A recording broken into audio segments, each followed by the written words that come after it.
ഇതിൽ നിന്ന് ഞാൻ 5 ചോദ്യം ചോദിക്കും. ഓരോ ചോദ്യത്തിനും 1000 രൂപ. എന്താണ് ഗ്ലോബൽ വാർമിംഗ്? നല്ല പോഷകമുള്ള ചപ്പാത്തി ഉണ്ടാക്കുന്ന മാവ്. അറിഞ്ഞൂടെ? 1000 കട്ടെ. എന്താണ് ന്യൂട്ടന്റെ രണ്ടാമത്തെ ചലന നിയമം? ന്യൂട്ടന്റെ ഒന്നാമത്തെയും മൂന്നാമത്തെയും ഇടയിലുള്ള ചലനമാണ് രണ്ടാം ചലന നിയമം. എടാ അത് ഭയങ്കര സംഭവമായി പോയല്ലോടാ. അത് ഭയങ്കര സംഭവം. ഒന്നും അവധിയൊക്കെ ഉണ്ടായിരുന്നു.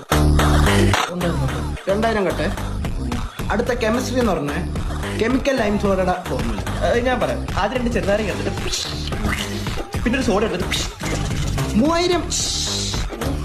വെള്ളം വലിയ പിടിക്കുന്ന ഡയറക്റ്റ് സോഡ കഴിക്കൂ. ബാബോ 2000 ചോദ്യമുണ്ട്. ഇനി 1000 കിട്ടിയിട്ട് എന്തിനു മന്തി തിന്നാ? അല്ല അച്ഛനും ഭയങ്കര അറിവില്ല. ഒരു ചോദ്യം ചോദിച്ചാൽ അതെ കേരളത്തിന്റെ തലസ്ഥാനം ഏതാ? ഇന്ത്യ.